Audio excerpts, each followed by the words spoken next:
Opozita në protestë kundër zgjedhjes së kryeprokurorit të përkohshëm PD dhe LSI bashkohen të hënën para parlamentit të rrëzojë me Edi Ramën. Ministri i Brendshëm francez kërkon nga Shqipëria të shnojë progres përmes reformave, më shumë kujdes me azilantët si dhe betejë kundër krimit.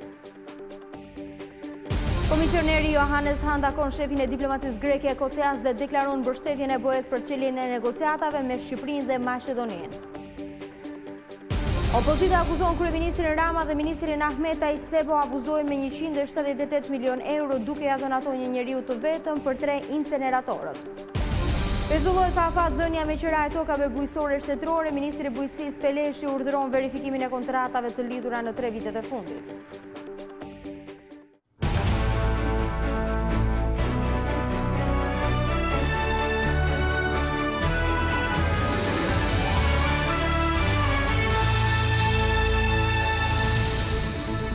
Mirdita, zonja dhe zotrin, do t'jemi së bashku në edicionin informativ të orës 15 këtu në ekranin e Vizion Plus. Zgjedhja e kryeprokurorit të përkohshëm rikthen protestat e opozitës. PD dhe LSI do të tubojnë jashtë parlamentit të hënën për të kundërshtuar vendimin e shumicës socialiste për pasuesin e Adriatik Llallës. Krerët e opozitës kanë paralajmëruar reagime të ashpra ndaj votimit në parlament, ndërsa kanë bërë thirrje për rrëzimin e Edi Ramës.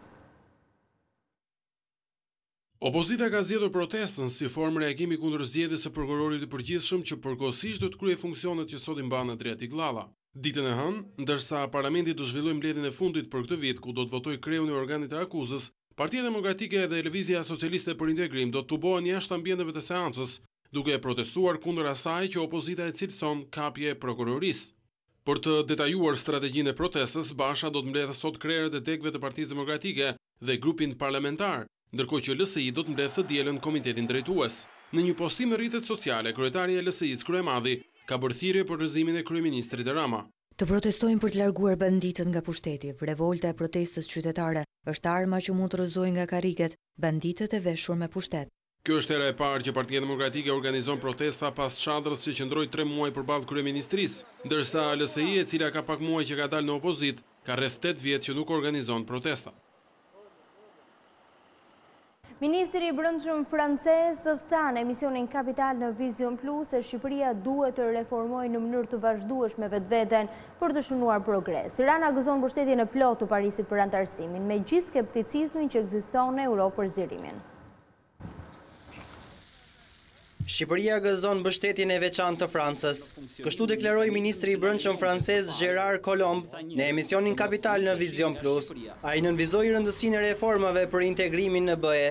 Je disais à la fois président de la République. Siç e dini, presidenti Macron në fjalimin e tij të mbajtur në Universitetin e Sorbonës, kur foli me forcë për ndërtimin e Europës së nesërme, përmendi Ballkanin dhe në mënyrë të veçantë Shqipërinë. Pra, ne duhet të përparojmë së bashku, por duhet që Shqipëria të bëjë atë që bën sot edhe Franca. Pra, reformim i vazhdueshëm i vetvetes për të përparuar. Ju e dini që vitet e fundit në Francë kemi pasur një lloj humbje shprese të njerëzve tek e ardhmja e Europës. Presidenti Macron ishte nga të vetmit kandidat për president që bënte fushat për Europën, në një kohë që të tjerët ishin më së shumti kundër. Pra, ne duam që të japim shpresë dhe mendoj që Shqipëria bën pjesë të kjo shpresë. Nuk duhet që kjo ëndër e shqiptarëve të bëhet një mirazh, pra që sa më shumë përparojmë, aq më shumë kjo ëndër largohet. Franca mbetet një nga vendet me kërkesat më të mëdha të shqiptarëve për të fituar azil.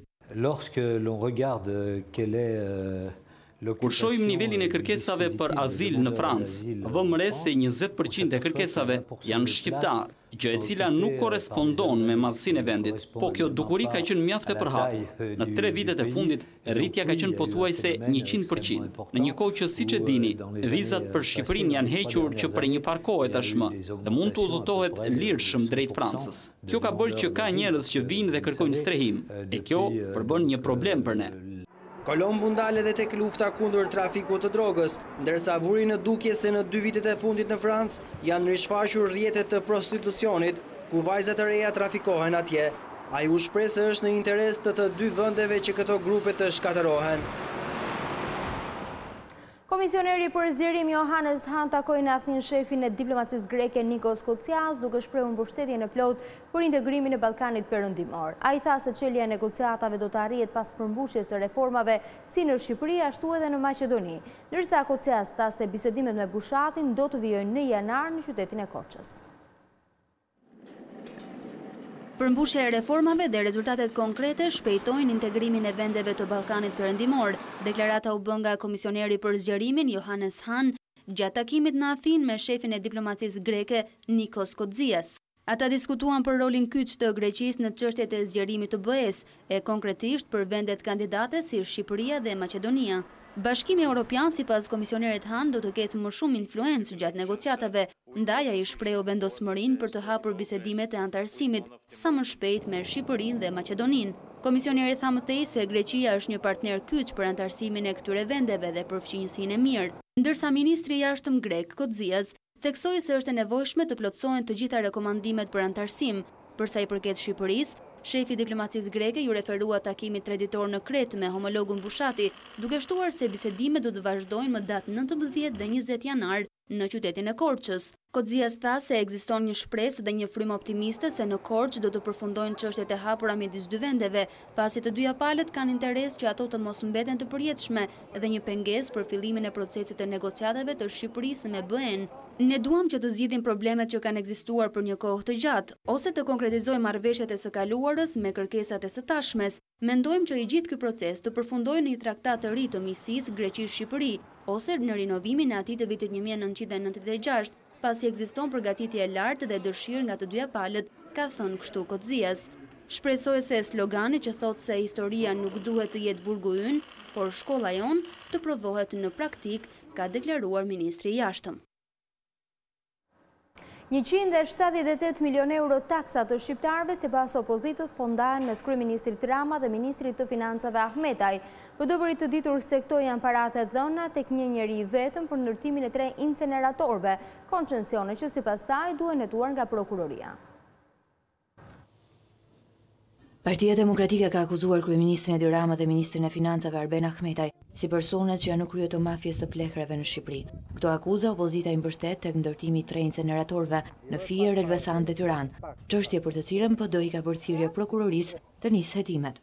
Ata kanë mbyllur kontrata për të marrë para publike mbi 50 milion euro, përkatësisht 22 milion euro për inceneratorin e Elbasanit dhe 28.2 milion euro për inceneratorin e Fierit.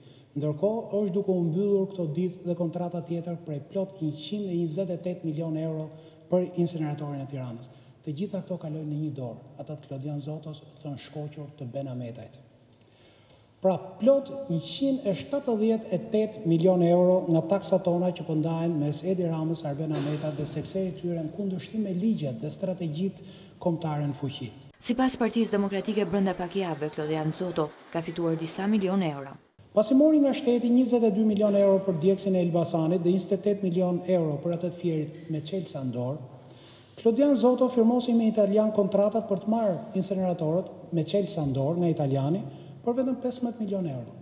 Kësaj 7 milion euro u përlan për inceneratorin e Elbasanit dhe mbi 13 milion euro u përlan për inceneratorin e Fierit. Pra, mbi 20 milion euro vetëm për këto të dy për pak javë veç me një firmë. Në fokus të akuzave të Partisë Demokratike është vendosur edhe Alati, ish ministri i Lësisë Lefter Koka, i cili publikisht ka mbrojtur ndërtimin e inceneratorëve. Maltezi ka bërë thirrje ish ministrit të mjedisit Koka që të bëhet bashkëpunëtor i drejtësisë e të denoncojë peshqit të mëdhenj që po vjedhin 10 milion euro me një firmë. Pezullohet pa afat dhënia me qira e tokave shtetërore, ministri i Bujqësisë Niko Peleshi ka urdhëruar verifikimin e plotë të 49 kontratave që janë lidhur në 3 vitet e fundit. Vendimi vjen në kohën kur socialistët akuzuan ish ministrat e LSI-së se i dhanë mbi 100 hektar tokë familjarëve të Klement Balilit, ndosa ishte në kërkim për trafik droge. Procesi i dhënies së tokës me qira nga Ministria e Bujqësisë është pezulluar me një urdhër të ministrit Niko Peleshi.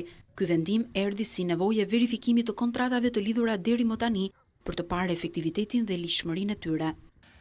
Ky proces aktualisht është i pezulluar për arsye se po realizohet auditi i kontratave të kryera, me qëllim për të evidentuar, për të vlerësuar efektivitetin ekonomik të tyre. Pas kryerjes auditit dhe rezultateve të tyre, ky proces do të rifillojë përsëri. Nga viti 2014, kohë kur doli vendimi, Ministria e Bujqësisë ka lidhur 49 kontrata me individe apo sipërmarrës, të cilët kanë marrë 3500 hektar tokë bujqësore shtetërore. Në total, sipërfaqja e tokës bujqësore me destinacion dhënien me qira është rreth 22300 hektar.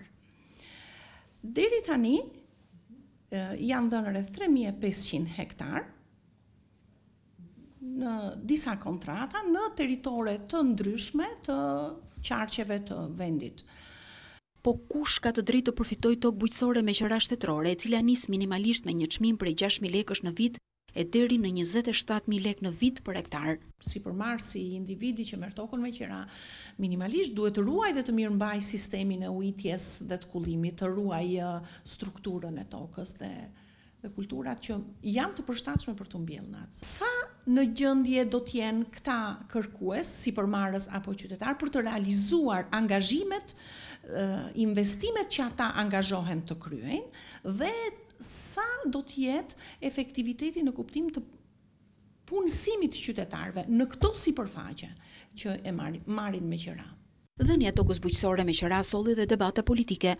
Të njëjtën në parlament, ministri Peleshi dha sqarime për 111 hektar tokë të marra me qira nga familjar të Klement Balilit, ndonsa i shpallur prekosh në kërkim për trafik droge. Një sasi lënde eksplozive vendosur në një automjeti Benz në pronësi të Endritës Sadeninit u zbulua dje në mbrëmje nga vetë Sadenini në zonën e ujit të ftohtë në Vlorë. Menjëherë ai ka lajmëruar policinë e cila rrethoi zonën. Qesja me përmbajtjen e dyshimit për të cilën policia konfirmoi më vonë se ishte lëndë eksplozive ndodhej vetëm 2 metra larg automjetit. Forcat gjenerore kryen shpërtimin e kontrolluar. Policia sqaroi se bëi fjalë për një sasi lëndë eksplozive rreth 200 gram e krijuar në mënyrë artizanale dhe e llogaritur të shpërthente me celular. Ndërkohë 30 vjeçari i Endritës Sadenini është shoqëruar nga policia për të dhënë shpjegime mbi ngjarjen. Treni i linjës Shkodër-Vor ka goditur një automjet duke shtyr përpara për rreth 30 metra. Ngjarja ka ndodhur paraditën e kësaj të shtune në vendin e quajtur kryqëzimi Bubqit në Fushkruj. Si pasojë është aksidentuar shoferja e makinës Tifjat Liliana Rushi, 32 vjeçe. Ai është transportuar në qendrën shëndetësore të Fushkrujës dhe ndodhet jashtë rrezikut për jetën. Mësohet se shkaki i aksidentit ka qenë pakujdesia e drejtueses së automjetit, e cila nuk ka parë që treni po afrohej. Të rinj vullnetar me së cilëve dhe vetë ministri i mjedisit Blendi Klosi pastruan ambientet e Kalas së Beratit. Prej vitesh muret ishin mbuluar nga plerat e hedhura nga vizitorët e shumt. Për vite me radhë, turistët që kanë vizituar Kalan e Beratit kanë hedhur mbeturina rreth mureve të kësaj vepre me vlera të mëdha për qytetin. Për të pastruar hapësirën që sot duket si një landfill plekrash, ministri i mjedisit dhe turizmit Blendi Klosi e të rinj vullnetar kanë zbritur militar poshtë mureve. Zbashku me të rinj të profesionistë të Rafting Albania, ne do përpiqemi të bëjmë një pastrim ekstrem, duke u përpjekur të zbresim militar dhe të pastrojmë një nga perlat e Shqipërisë. Aksioni në qarkun e Beratit përfshin edhe pastrimin e shesheve e rrugëve kryesore, si të mbjelljen e pemëve, ndërkohë 10 makineri të rënda vjojnë punën për pastrimin dhe thellimin e shtratit të lumit Osum. Abuzimet në sektorin e energjisë nuk ndalen. Kompania Shpërndarje Soshe e bëri të ditur se ka kryer 1700 kontrolle vetëm në Tiranë dhe ka dërguar për ndjekje penale 18 abonentë. Sipas të dhënave, këta qytetarë që përfaqësojnë kryesisht biznese kishin shkelur ligjin duke vjedhur energjinë elektrike përmes lidhjeve të dy fishta. Drejtues të OSHE-s thonë se kontrollet do të vijojnë për të ndëshkuar abuzuesit. Ndaj dhe kompania i bën thirrje abonentëve të mos abuzojnë, pasi herët apo vonë shkeljet e tyre do të evidentohen dhe do të penalizohen. E gjithë arkiva e noterëve funksionon tashmë përmes një sistemi elektronik, çka është vlerësuar nga presidenti Meta. Në kongresin e dytë të noterisë, presidenti tha se teknologjia po ndihmon edhe në zbulimin e krimeve ekonomike. Presidenti Ilir Meta preferoi të veçonte një element tek procesi i futjes së teknologjisë në aktivitetin e noterisë, ndikimin pozitiv tek lufta kundër krimit organizuar. Në kongresin e dytë të noterisë, kreu i shtetit nënvizoi se sistemi elektronik i arkivës notariale ka lehtësuar punën e strukturave shtetërore për sekuestrimin e aseteve kriminale. Nga aplikimi detyruar i këtij sistemi në bashkëpunim dhe me institucione tjera, Përveç se është arritur progrese punontues, është lehtësuar gjithashtu puna autoriteteve në parandalimin e veprimtarive të paligjshme në fushën ekonomike, por njëkohësisht edhe në zbulimin e veprimeve kriminale në fushën e pastrimit parave dhe taseteve kriminale. Por sipas Metës, procesi i digitalizimit ju vjen në ndihmë edhe qytetarëve, duke shkurtuar kohën që nevojitet për të marrë një shërbim. Në kuadër të reformës në drejtësi, noterët do të kenë një ligj të ri, i cili pritet miratohet nga Parlamenti në sesionin e ardhshëm. Problemet në tregun financiar mund të denoncojnë tashmë dhe te autoriteti mbikëqyrjes financiare. Një zyre e posaçme hapur për ankesat me synimin zgjidhjen e konflikteve që mund të kenë qytetarët. Janë të shumtë ata qytetarë të cilët kanë rënë pre abuzimeve nga kompanitë që operojnë në tregun financiar dhe drejta e tyre është në përkombur prej vitesh. Për të shmangur padrejtësitë në këtë treg, autoriteti mbikëqyrjes financiare ka hapur një zyrë të posaçme për të pritur ankesat e qytetarëve, por dhe bizneseve të fushës që mbikëqyr ky institucion. Atëherë në momentin që konsumatori ka një pakënaqësi, fillimisht duhet të drejtohet pranë vetë subjektit të mbikëqyrur. Më pas duhet të vi të depozitojë një ankesë në autoritet. I gjithë informacioni depozituar verifikohet dhe kryhen veprimet e tjera procedurale pranë subjekteve të mbikëqyra, shoqërive të sigurimit apo subjekteve që operojnë në tregjet e tjera, dhe në përfundim të procesit, nëse rezulton që kanë ekzistuar shkelje të legjislacionit apo kushteve kontraktuale, autoriteti rikthen për shqyrtim çështjen pranë subjektit të mbikëqyrur dhe përveç kësaj mund të procetojë dhe me masa administrative. Pak kohë më parë, drejtori i mbikëqyrjes financiare deklaroi se kompanitë e sigurimit i kanë një borxh qytetarëve në masën 10 milion euro, detyrime të krijuara në vite. Ta qytetarë janë endur prej vitesh në gjykata dhe zyra shteti për të drejtën e tyre, të cilën nuk e kanë gjetur. Ankesat që janë depozituar kryesisht janë të fokusuara në tregun e sigurimeve dhe tipologjia e tyre lidhet me afatet e trajtimit të kërkesave për dëmshpërblim. Shpesh kemi dhe kërkesa për pretendime për vlerën e dëmshpërblimit. Sfida e zyrës për mbrojtjen e konsumatorit në AMF është krimi i besimit për qytetarët, ndaj mbetet për të parë efektiviteti i saj. Një në 7 persona në Shqipëri ka probleme me veshkat, mjekët japin alarmin se të prekurit nga sëmundja poshtojnë me ritme të larta. Ata këshillojnë sidomos personat mbi 40 vjeç që të kontrollojnë, pasi veshkat mund të dëmtojnë rënd pa dhënë shenja të kuptueshme. Sëmundjet e veshkave po kthehen në epidemi. Nëse para 10 viteve 1 në 10 persona ishte i prekur, tashmë 1 në 7 vet vuan dëmtimin e veshkave. Sipas mjekut nefrolog Myftar Barbullushi, çdo person mbi 40 vjeç duhet të shkojë të kontrollohet, sepse kjo sëmundje nuk jep shenja derisa arrin në dëmtimin e plotë të organit. Sëmundja e veshkave është një sëmundje e heshtur, quhet killer ose vrasësi e heshtur. Pse? Sepse s'ka klinik, s'ka dhëna. Çdo individ mbi 40 vjeç mirë është bërë një eko të veshkave dhe 2 analiza të veshkave. Dhe çdo i smur që ka tension të lartë ose hipertension duhet detyrimisht të bëjë një kontroll nga veshkat. Nga ana tjetër, çdo diabetik, çdo i smur me zemër duhet të kontrollohet problemet e veshkave, sepse 40% e smur me diabet dhe 30% e smur me zemër kanë dhe probleme të veshkave. Ndryshimi i jetës sedentare për personat mbi 40 vjeç, sipas mjekut është i domosdoshëm për të ruajtur veshkat. Ndryshimi i jetës sedentare që duhet bëjë çdo individ mas moshës 40 vjet është i mjaftueshëm natyrisht edhe për të parandaluar sëmundjen e veshkës. Paksimi i kripës që është i domosdoshëm, tek ne specifike është marrja e të paktën 1,5 litër 2 litra ujë dhe modifikimi dietetik ku paksohen pak byllmetrat, mishrat dhe shtohen zarzavatet, perimet, frutat, pra bëhet një ndryshim që është i domosdoshëm mas moshës 40 vjeçare, por që është esencial për të smurit me veshka. 10 vjet më parë numri i personave me dializë ishte 120, ndërsa sot ai ka arritur në 1250 pacient që kanë humbur funksionimin total të veshkave. Erion Velia i priti homologun e tij të bashkisë së Medzit në Francë, Dominic Cross. Ata diskutuan mbi projektet e zhvillimit të kryeqytetit dhe rritjen e bashkëpunimit mes tyre. Tirana është një qytet që po zhvillohet dita ditës dhe kjo duket qartë. Vlerësimi u bë nga kryetari i bashkisë së Medzit, Dominic Cross, në takimin që zhvilloi me kryebashkiakun e Tiranës. Velia i informoi homologun francez me projektet e mëdha të Tiranës si dhe me transformimin e shpejtë që kryeqyteti ka pësuar gjatë këtyre 2 viteve. Kur erdhëm këtu para 2 vitesh, ora nuk punonte 4 vjet. Edhe njerëzit thanë tani çfarë do bëjë skuadra e re në qytet, çfarë do ndërtojë, çfarë do prish, dhe tham shkoj gjë e parë që do bëjmë, minutën e parë do rregullojmë orën. Sepse mesazhi që do t'ju japim është që ky qytet dhe ky vend nuk ka kohë për të humbur. Do doja që të gjenit një vend në tavolinën tuaj edhe për të kujtuar që është gjithmonë ora për të rikthyer në Tiranë. Kryetari i Bashkisë së Medzit tha se Tirana është një qytet evropian që synon të forcojë edhe më tej marrëdhëniet me Francën. Vërej se Tirana është një qytet evropian që aspiron drejt Europës dhe forcimit më tejshëm të marrëdhënieve me Francën, ashtu siç kanë ekzistuar edhe në të kaluarën këto marrëdhënie kulturore. Unë jam duke i konstatuar gjitha këto. Ambasada është e pranishme. Antarët e parlamentit që bëjnë pjesë në këtë delegacion e kuptojnë fare mirë. Pjesë e vizitës së kryebashkiakut Gros në Tiranë ishte edhe një grup deputetësh nga parlamenti francez.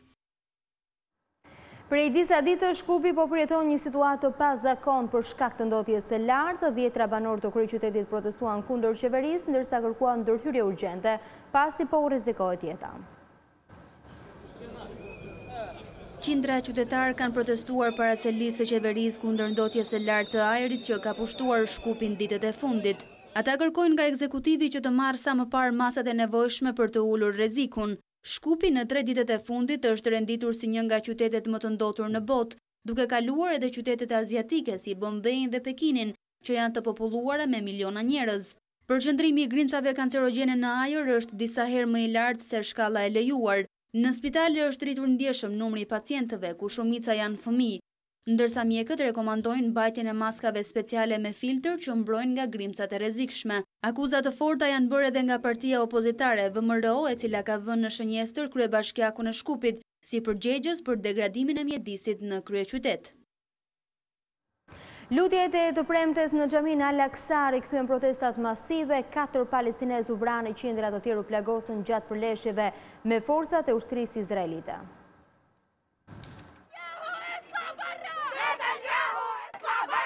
Situata në lindjen e mesme vazhdon të mbetet e tensionuar. Përplasjet mes palestinezëve dhe izraelitëve kanë shpërthyer sërish pas lutjeve të së premtes. Protesta u bë kundër vendimit të presidentit Trump për njohjen e Jeruzalemit si kryeqytet e Izraelit. 4 palestinezë u vranë dhe qindra u plagosën gjatë përplasjeve në bregun perëndimor dhe në Gaza. Rreth 2500 palestinezë dogjën goma dhe hodhen molotov dhe gur ndaj policisë në disa qytete të bregut perëndimor. 10 mira besimtarë që ishin të pranishëm në xhamin Al-Aqsa në qytetin e vjetër të Jeruzalemit për lutjet e së premtes u bën pjesë e protestës. Disa mbanin në duar edhe flamujt e vendeve më kritike ndaj vendimit të Trump, Turqisë dhe Malajzisë. Ministria e Shëndetësisë deklaroi se të paktën 360 persona u plagosën. Forcat izraelite përdorën gaz lotësjellës dhe plumba gome për të shpërndarë demonstruesit, që nga njoftimi i Trump më shumë se një javë më parë, 16 raketa janë hedhur nga Gaza në Izrael. Washingtoni vendos kushte e Koresë së Veriut para nisjes së bisedimeve. Sekretari i Shtetit Tillerson shprehu gatishmërinë e SBA-s për dialog me Penjanin, por më parë vendi komunist duhet të ndërpresë kërcënimet përmes testeve bërthamore. Sekretari i Shtetit Rex Tillerson u përball me përfaqësuesin e Koresë së Veriut në OKB duke kundërshtuar drejt për drejt pretendimin e tij se SBA duhet të fajsohet për tensionet në gatishkullin korean. Tillerson ka ndryshuar qasjen ndaj Koresë së Veriut, duke dhënë kështu sinjale për përplasje në administratën Trump. Sipas tij, Penjani duhet të meritojë rifillimin e negociatave me Shtetet e Bashkuara, fillimisht duke ndërprerë testimin e armëve bërthamore. Koreja e Veriut duhet i jap fund sjelljeve kërcënuese para fillimit të bisedimeve. SBA po përpiqen të gjejë një gjuhë të përbashkët, ndërkohë që do të vazhdojmë të jemi të përgatitur ushtarakisht nëse gjërat nuk shkojnë si duhet. Koreja e Veriut është përgjegjësia e vetme e lindjes së tensioneve dhe ata mund t'i japin fund. Shtetet e Bashkuara do të përdorin të gjitha masat e nevojshme për të mbrojtur veten kundër agresionit të Koresë së Veriut, por shpresojmë që diplomacia të prodhojë një rezolut. Ambasadori i Koresë së Veriut, Yasong Nam, tha se sesioni i Këshillit të Sigurimit, duke u fokusuar në programin bërthamor të Koresë së Veriut, ishte një masë e dëshpëruar e planifikuar nga SBA të friksuara nga programi bërthamor i vendit. Nga mbledhja e Këshillit të Sigurimit të Kombeve të Bashkuara, Tillerson gjithashtu nxiti Kinën dhe Rusinë të shtojnë presionin ndaj Koresë së Veriut, duke vepruar edhe përtej rezolutave të OKB-s. kërkesë e cila u hodh poshtë nga të dyja vendet. Kjo retorike e sekretarit të shtetit shënon një ndryshim të befasishëm nga komentet e bëra më herët gjatë kësaj jave, kur Tillerson u shpreh se Shtetet e Bashkuara ishin të gatshme për bisedime me Korenë e Veriut në çdo moment e pa asnjë kusht. Partia Popullore Konservatore e Austrisë ka arritur marrëveshjen e koalicionit me Partinë e Lirisë së Ekstremit të Djathtë, pakti vjen 2 muaj pas zgjedhjeve të përgjithshme parlamentare, të cilat Partia Popullore i fitoi, por pa një shumicë me të cilën mund të krijojë vetëm ekzekutivin. Kështu, Sebastian Kurz bëhet kreu më i ri i qeverisë në botë në moshën 31 vjeçare. Detajet e marrëveshjes së koalicionit nuk do të zbulohen para se presidenti austriak të njoftohet për rezultatin e bisedimeve. Ndonse Kurz është zotuar se do të mbyllë rrugën e migrantëve në Europë. Ratifikimi i koalicionit do të bëjë gjithashtu që Austria të jetë vetmi shtet në Europën perëndimore me një parti të ekstremit të djathtë në qeverisje. Opozita në protestë kundër zgjedhjes së kryeprokurorit të përkohshëm, PD dhe LSI bashkohen të hënën para parlamentit të rrëzojë me Tiranën. Ministri i Brendshëm francez kërkon nga Shqipëria të shënojë progres përmes reformave, më shumë kujdes me azilantët si dhe betejë kundër krimit. Komisioneri Johannes Hahn takon shefin e diplomacisë greke Kocias dhe deklaron mbështetjen e BE-s për çeljen e negociatave me Shqipërinë dhe Maqedoninë. Opozita akuzon kryeministrin Rama dhe ministrin Ahmetaj se po abuzojnë me 178 milion euro duke ia dhënë ato një njeriu të vetëm për 3 inceneratorët. Pezullohet pa fat dhënia me qirahet tokave bujqësore shtetërore. Ministri i Bujqësisë Peleshi urdhëron verifikimin e kontratave të lidhura në 3 vitet e fundit. Zonja dhe zotrin, kjo ishte gjithçka e përgatitur për edicionin informativ të orës 15. Për më shumë informacione dhe në çdo kohë, klikoni në adresën tonë të internetit si dhe në faqen tonë në Facebook. Bashkë ndajmë këtu, miropafshim.